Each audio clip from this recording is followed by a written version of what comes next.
Before I get started on the video, guys, I just want to announce I'm going to have my favorite Knick YouTuber, Nothing But Knicks, on the channel. Super Bowl Sunday, obviously before I go to Mr. Bad Dog's channel at about noon. He's going to come on, and we are going to discuss this trade in full detail, what we think the future holds for this team. He's going to be on at around noon. We'll probably be from 12 to 2. It'll be a great show, so if you're a Knicks fan, you will not want to miss it. I'm going to leave Sim's link in the description below. Please go over there and sub him up. Welcome back, Knicks fans. Yesterday, I was incredibly depressed when I heard the news. I was emotional, and I thought I had to get that video up. It was before I got to see all the details from the trade, what the Knicks were giving up, what they were getting back. I knew the main pieces, but I didn't know the whole story. So I thought I'd do a video assessing the whole situation today. But the reason I was depressed yesterday is simple. I mean, Kristaps Porzingis is the best player we've drafted in my lifetime. I mean, I was born in '85, but I don't count that. I wasn't watching the Knicks when they took Patrick Ewing. I got to see Patrick, but not when we drafted him. He was the best homegrown talent we had ever drafted, and it's not even close because the Knicks for years have traded away their draft picks to get aging veterans. And that is what I worry about will happen here, and I'm going to explain why. But when I talk to half the Knicks fan base, when I went on various Knicks pages, by the way, sub up CK2K, sub up Knicks Fan TV, sub up Nothing But Knicks. I love all those guys. Sub up all their channels. They do great work, and last night was almost like a forum to go, to talk to people about the trade, and it seems like half the fan base was excited. And I get it, it's a trade, and you got pieces, but guys like Kristaps Porzingis don't come around every day, and as Knicks fans, we should know that better than anybody. And I know he was injury prone. I know that we worried about his 7'3" length and the way he played the game, and we didn't think he'd hold up long term. And those were rational, things to worry about. But you don't trade superstars. That's my mindset. The only reason that this trade happened, and this is why I can't get too upset about at the Knicks, Kristaps Porzingis wanted out. He didn't like the direction of this team, and that's another thing we have to ask ourselves as Knicks fans. What didn't he like about the direction of this team? I mean, maybe he wasn't looking long-term. Maybe he didn't see that we're going to have a top three or four pick. Maybe he didn't see that we have cap space in the future. Once Hardaway comes off the books, once Lee comes off the books, we'll be able to bring in one or two guys to help him out, along with, hopefully a Zion Williamson or John Morant this year. Maybe he didn't see that. But maybe he did, and maybe there was something more to it. But Porzingis, I mean, if you don't want to be here, we don't want you. I mean, that's the end of the story. We want guys who want to be here. As much as I love Porzingis, as much as he proved all the doubters wrong on draft night, when everybody booed him off the stage and he laughed and he said, I'm going to prove it to the fans, and he certainly did before the injury. That guy was a stud. Last year, I mean, dropping 30, like 7 30-point games in a row. The guy he slowed down a little bit, towards the second half, but the first half of the season, he was an MVP candidate.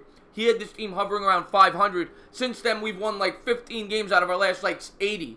Okay? This guy is a budding superstar. If he stays healthy, he will be an MVP candidate in this league. I fully believe that. I think he's going to be a top 10 player in this league on a consistent basis.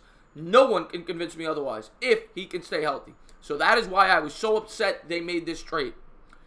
But now I'm going to look into it. I'm going to try to take an optimistic approach. I'm going to try to say the positives that could come from this trade, because nothing positive has come from it yet, in my opinion.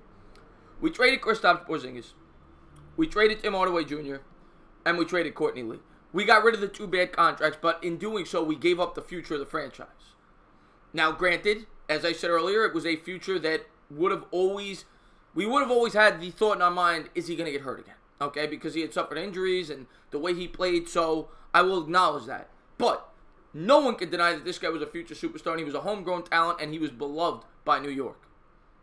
But that being said, we got rid of the cap space. We now have about $75 million in cap space, which is going to give the Knicks the possibility, because that's all it is. It's a lottery ticket.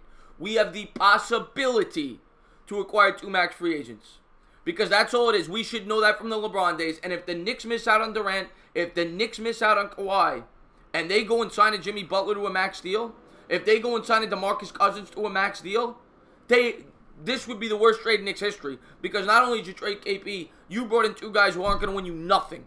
They're going to make you somewhat competitive. They'll get you a 5th seed in the East, and you're not going anywhere. And as Knicks fans, I don't care about that. I've been watching this team for far too long. I don't care about first-round playoff exits, second-round playoff exits. I want titles. And the only way you get titles is when you sign max players to max deals, and there's only a handful of them. Kevin Durant, Kawhi Leonard, Kyrie Irving. That is it. If those guys don't sign on, I don't even want Kemba Walker. I don't want Kemba Walker for a max deal. If you can't get one of those 3 guys to sign on the dotted line, you pass. You wait another year. I am not wasting this cap space. You went and you traded Kristaps Porzingis to get this cap space.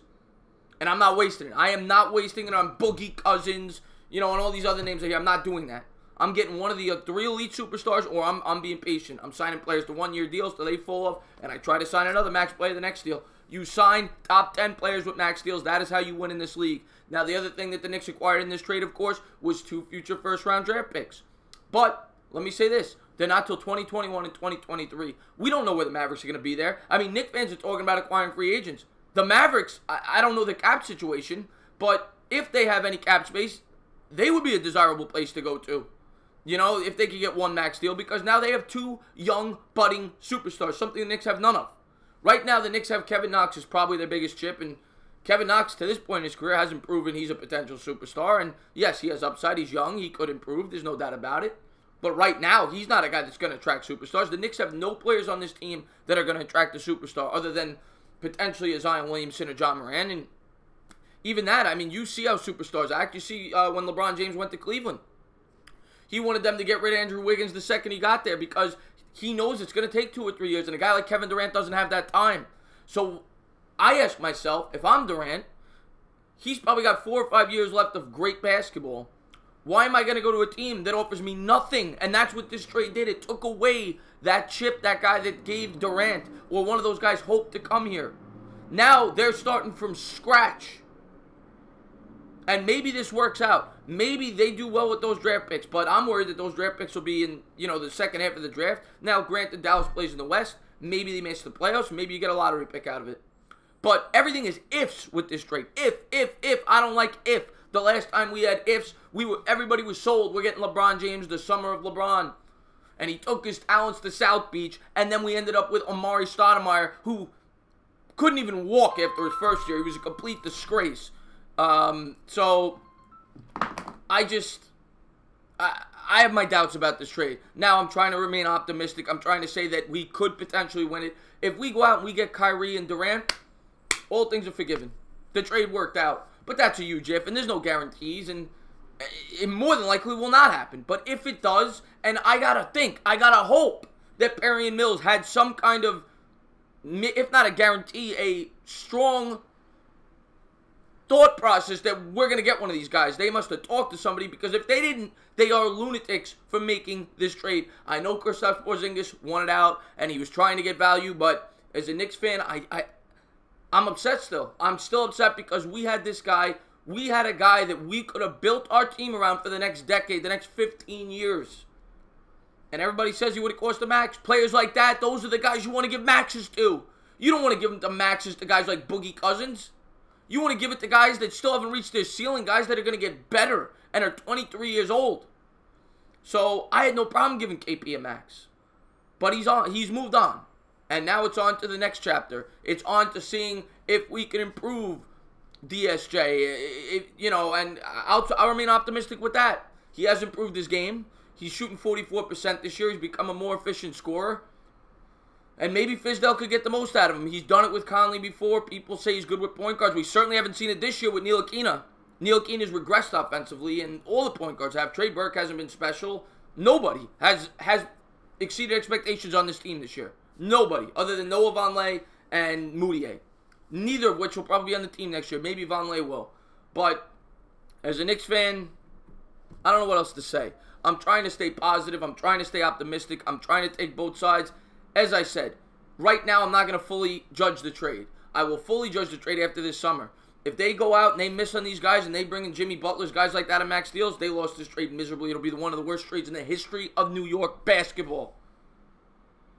But if they're able to get the big names, the Durants, the Kyries, I can't be upset. We're instantly a contender in the East. So I will wait until this summer, because that's all cap space is right now. It is a lottery ticket, and we don't know what's going to happen with it. But that's my thought, and I wanted to get my thoughts out. As always, guys, thank you guys for being a part of the channel. If you haven't done so, please subscribe, hit the thumbs up, ring the bell, and we'll talk soon. As always, cheers.